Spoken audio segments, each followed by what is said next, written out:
Happy Sunday. And I hope that those who are Christians amongst you are getting ready to go to church. Let's get straight to business and we'll keep it short and sharp. Today I mentioned that I was going to talk about the elements of ergonomics. Now, if you didn't watch yesterday's video to understand what ergonomics is, it will be good for you to go back there. But ergonomics, brief intro, is a study in product design of efficiency. It helps you look into exactly what works for the end user of the product, how it would work, and then has some elements that have to be ticked before that product can be released for use. The very first element I want to talk about is comfort. Whatever it is you are producing, whatever service you are producing, whatever product you're launching, has to make life comfortable for the end user, for it to be considered ergonomic. So rethink your product from the customer obsession standpoint, from the end user's point, and find out, will it be comfortable for the end user? The next quality of an ergonomic product is ease of use.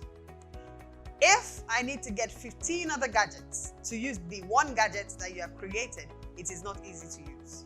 If I need to, after reading the manual that came with the gadgets, go to YouTube to find a video of somebody who's used it before I can use it, it is not easy to use. Keep it as simple as possible. Make it as easy to use as possible. Make it as easy to assemble as possible. Don't make it laborious. And then making information available is also a part of ease of use. When you release something, I remember selling fabrics and having them in different brands. There are some fabrics that no matter what, when you wash, it will bleed. Do you have a tag in your store, for example, that says that, okay, this particular fabric, hand wash only, this one cold wash, this one no detergents, this one does not require ironing? Information about your product, even when you're a retailer, you're not the creator of the product, is extremely important, and that is what makes it easy for your end users, for your own customers who you are obsessed with, to use your product. Another thing is safety. There are always safety measures and precautions required for any and everything. There are some meals you would advise people not to take if they have a certain ailment. This should be part of your thinking process when you're customer obsessed. Are there safety precautions you need to take to make your facility, for example, safe for outsiders or customers or even employees? Because ergonomics also applies to employees as well. Another aspect of customer obsession, of ergonomics rather, in customer obsession, which is not rocket science, which is the basics of having a customer in the first place, is productivity and performance. Whatever it is you are doing must solve that problem.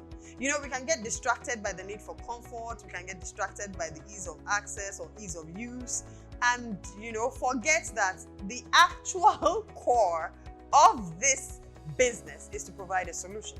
So that solution must be provided, and that solution must work at least 99.9% of the time for everybody that has that problem. So we will never design from a customer obsession standpoint without focusing on the core, which is solving a problem. The last thing, of course, which is just as important as everything else, is it beautiful? Aesthetics. Is it good looking? Would I like to associate with the brand? Would I like to associate with the product? Would I like to associate with the service? Many times, because we want to get the work done, we sacrifice the beauty. We sacrifice, the appeal. You cannot afford to sacrifice the appeal when you're working from a customer obsessed standpoint. So with these few words of mine, I hope I've been able to give you a crash course on ergonomics, and then we can move on to how to begin to initiate customer obsession in your own organization and in your own business going forward. That's where we're going to tomorrow, and I look forward to sharing those tips with you then. Take care. Bye.